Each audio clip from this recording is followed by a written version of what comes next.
Talkin Beavers is presented by Par Lumber.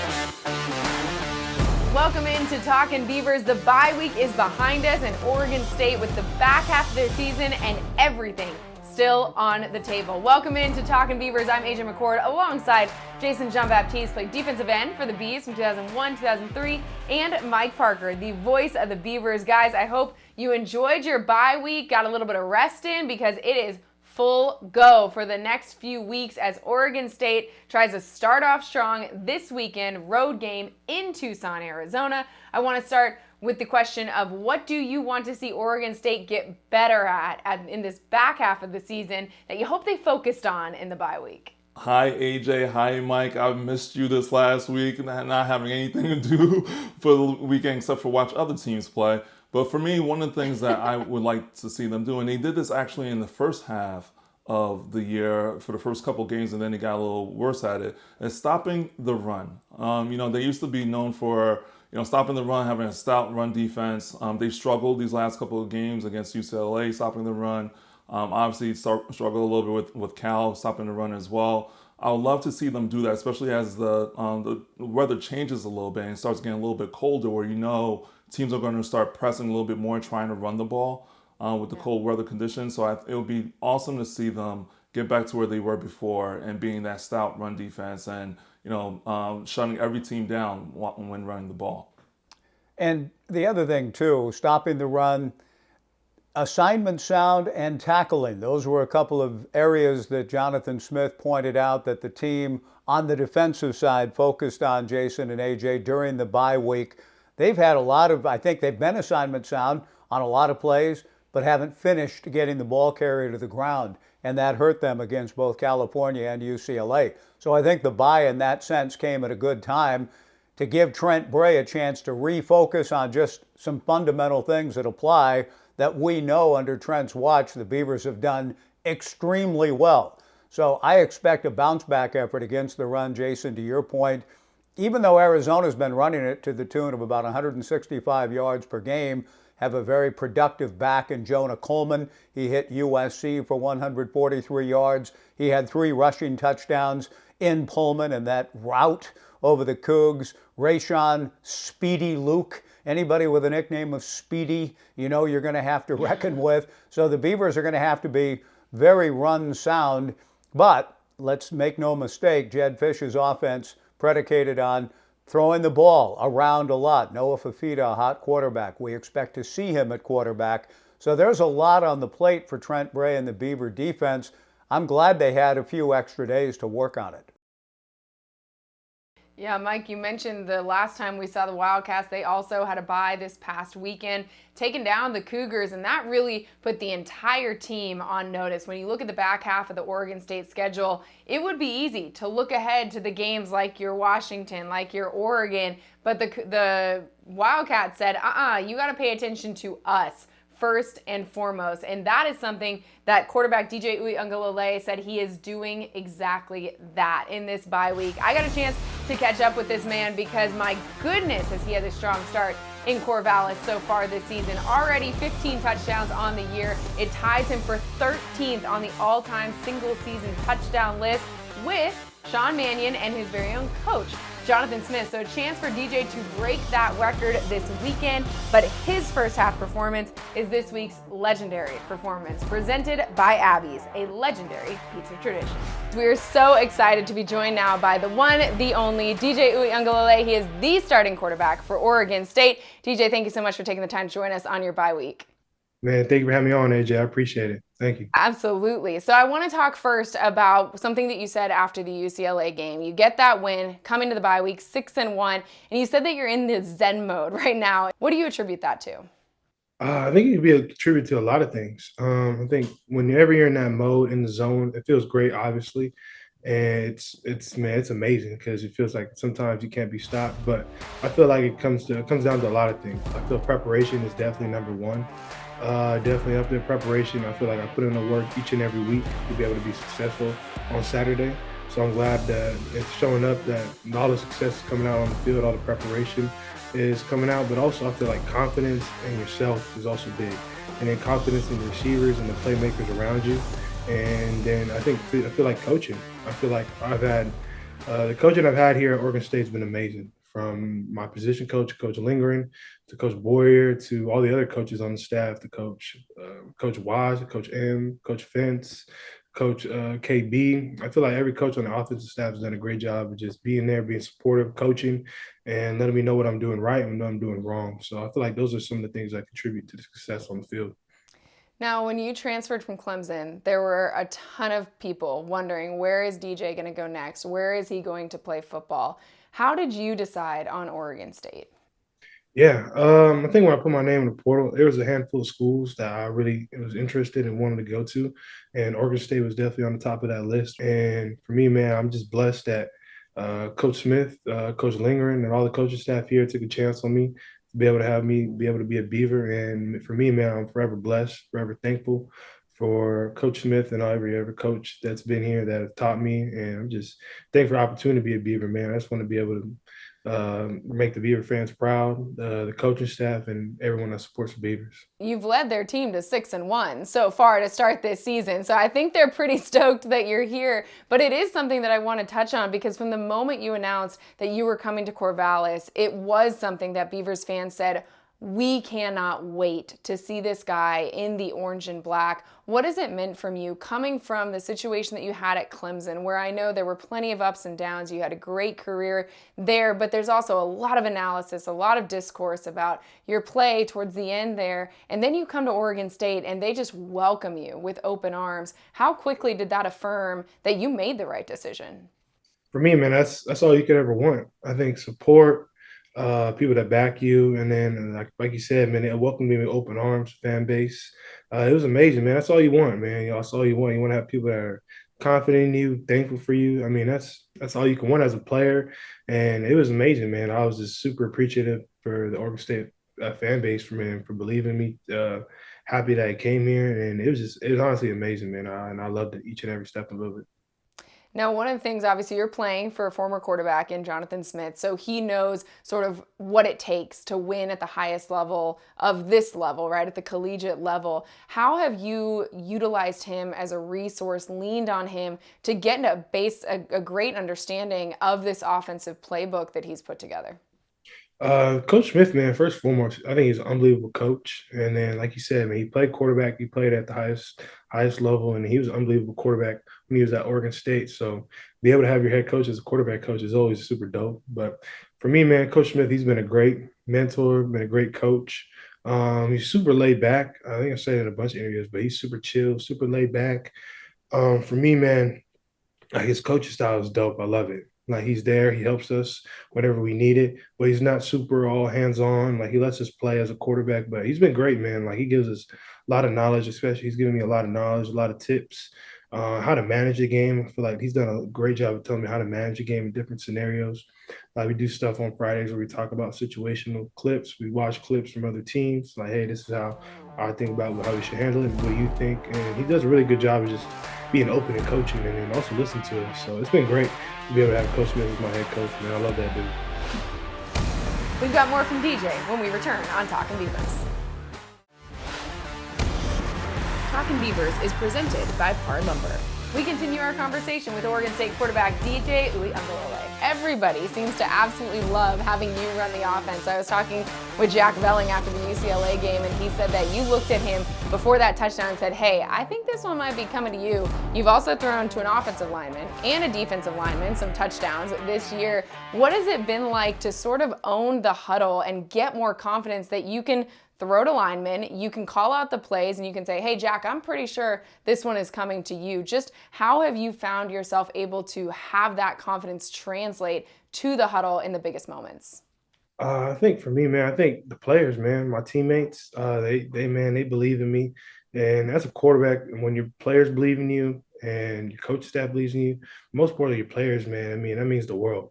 To be able to have my brothers be able to believe in me each and every time I step on the field and in the huddle, it gives me all the confidence in the world to know that these guys believe in me, and I just want to go out there and lead them to my best ability as I can, play my best ball for these brothers around me, the 10 other guys in my huddle. So it's been amazing, man. Like, to be able to throw a touchdown to offensive linemen, to defensive linemen, man, it's been dope. Like, our Coach Linger has called some great plays this year, to be able to get a lot of people the ball, but it's been a fun season so far, man. I can't wait for the second half of the season to keep coming. Now, I don't know you very well yet, but I can already get that you're not one to pick favorites, right? You name every player, every position coach, every coordinator when you talk about just how great it is at Oregon State. I'm going to put you on the spot. Who had the better hands and the better touchdown celebration between the offensive and defensive lineman touchdowns? Ooh. Trying to think about what Josh's touchdown was. I think the hands, they both have really good hands. Okay. I think I've thrown to Hodge a couple times, so it's tough. I would have to give it to Hodge on the hands part because he's caught a couple balls. Like there was one ball I threw Washington State to him, and I threw it on a rope, and he just snagged it out the air. I was like, oh, wow, Hodge. Like, yeah, you can really catch it. He's made some really good catches in practice as well. When we do practice, just regular practice, like I've thrown some balls, and he's out there snagging it like a receiver. I would have to give Hodge his credit there. Okay. Maybe touchdown celebration. I know that Hodge did like the gorilla one after Cal. That was pretty funny. I'm not sure what Josh did, but I'll probably give it to Hodge as well, man. Like that was a pretty cool celebration. I was like, hey, that was hilarious right there. It totally fit him too, man. So I'll probably give it to Hodge on both of those. I love it. All right, we're talking about the next half of the season because obviously everything's still on the table for you guys. You are 6-1 coming into the back half of the season, really with a chance to control your own destiny down the stretch. But doing so means you're going to have to play a very familiar face in a few weeks, taking on your brother, Matteo, and the Oregon Ducks. I want you to talk me through how are you going into that game? How is your family going into that game? And just walk us through just how you're prepping for playing your brother in a few weeks. Man, honestly, I haven't really thought too much about it because, I mean, for me, man, I'll take it one day at a time, 1 week at a time. So all my focus right now is on Arizona. But when that time comes, playing Oregon, I'll be able to play my brother. I know it's going to be something special. For me, man, I've always played with my brother, and I've never played against him. So that's going to be something special in its own. And just to be able to have my brother play against him on the same field, it's going to be something crazy. I know my parents have talked about it. A lot of families talked about it. So, no, it's going to be amazing, man, because that's my best friend. I talk to him all the time. So it's going to be something crazy. We've talked about it, but we don't. I mean, it's going to be kind of surreal when it actually happens, when the week comes up. But I haven't really paid too much attention to that yet. And it's not just that you're going to be playing him. He's playing defensive end for the Ducks. So he's going to be coming for you. I mean, can you imagine that moment when you look across the line of scrimmage and there's the guy you grew up with, your best friend? I mean, are there any ins and outs that you're going to be like, nah, I know exactly what you're doing. I seen you did this for the last 20 years or whatever it is. I mean, the ins and outs, maybe not. I mean, I haven't played some, but I watched the film. Yeah, I watched film with him. So maybe we should do this, do that, maybe. But I think, like you said, man, it's going to be surreal. I mean, to see my brother on the other side of the ball. I mean, it's going to be a special moment for me being a big brother. I mean, I'm just happy for him and all of his success that he's having at Oregon, and just want that success to continue to keep happening for him. Each and every week continues to keep getting better, keep getting smarter, stronger. So for me, man, I'm just happy for him this year. And I just want him to continue to keep playing great, man, just playing his football. But it's gonna be crazy when it happens. I mean, we'll see when that time comes, but it's gonna be dope. I want to read you a few things here. So the first one is from Chip Kelly. He said he called you a Cam Newton type guy. What does it mean to you to get compared to an MVP in the NFL? And do you agree? Is that your playing style? Man, appreciate Coach Chip, man. He's a great dude, great coach, man. When I met him, he's a super good guy, super great guy. I loved him. But I mean, Cam Newton, man, that's a big comparison, man. I think Cam Newton's almost in a league of his own.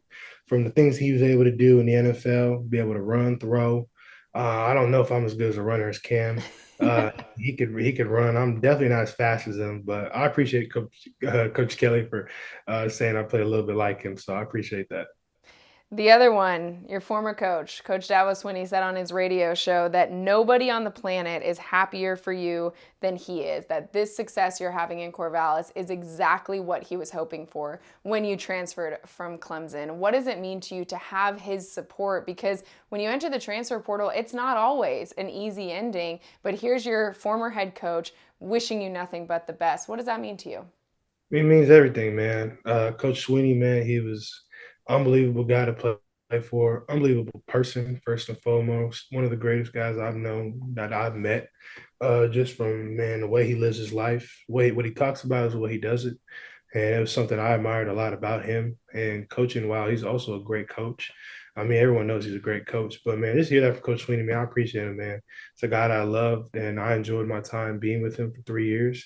And a guy I'll still text and call here and there. He'll definitely text and call me whenever he's not busy. So it's great, man. I'm happy for him, Coach Sweeney, for saying that. So I really appreciate that, man. And last but not least, DJ, back half of the season, 6-1 record for Oregon State. You are leading this team in a way that we have not seen a Beaver quarterback lead this team in quite some time, just with your efficiency, with how quickly you picked up the offensive playbook. What do you think is still possible for this team in the 2023 football season? I think I think we ride our own path. I think the sky's the limit for what we can do, but I mean, it's going to come down to each and every week, each and every day. Like, we can't waste not a single day, not a single minute, not a single second. So it's all going to come down to us, where we want our path to be. And we're going to have some tough games coming up, starting with Arizona. So we just got to take it one game at a time, one practice at a time. And I feel like if we do that, have the right mindset going in everything, and not overlook an opponent, overlook a practice, then we'll be able to set ourselves up for a good finish at the end of the season. DJ, thank you so much for joining us, taking the time. We appreciate you. Best of luck down in Tucson and the rest of the season. Yeah, thank you, AJ. Appreciate it. More Talkin Beavers after the break. Talkin Beavers is presented by Par Lumber. Welcome back to Talkin Beavers. Stay ready with Leatherman. Leave nothing undone. And you guys, that is exactly what Oregon State has done in the red zone this season. They are one of only 3 teams in FBS to be perfect inside the red zone. They're 25 of 25. And of course, DJ, who we just heard from, a massive part of the reason why they have had that success inside the red zone this season.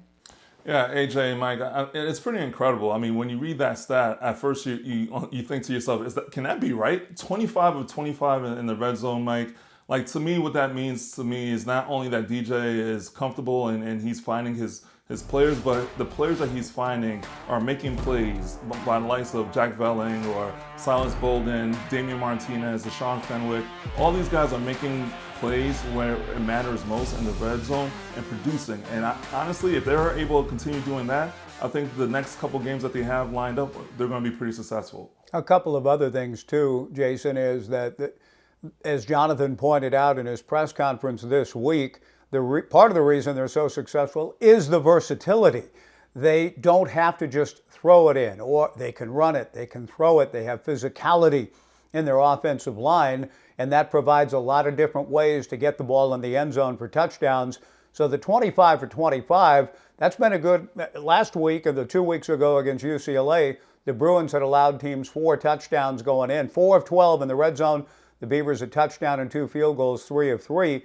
Arizona, one of the big turnarounds they've had defensively is defense in the red zone. Teams are just 3 of 10 against Arizona in the red zone. So something's got to give, but I think the Beavers have the ability to stay perfect or very close to it. Now we shift our attention to the game coming up this weekend. Saturday down in Tucson, Arizona, it is going to be a duel in the desert against the Wildcats, who, my goodness, put everybody on notice the last time we watched them play football. We're going to break down the Wildcats when we come back. Talkin Beavers is presented by Par Lumber. Welcome back to Talkin Beavers. It is time now for our winning drive, brought to you by Capital Toyota, your way on the Parkway.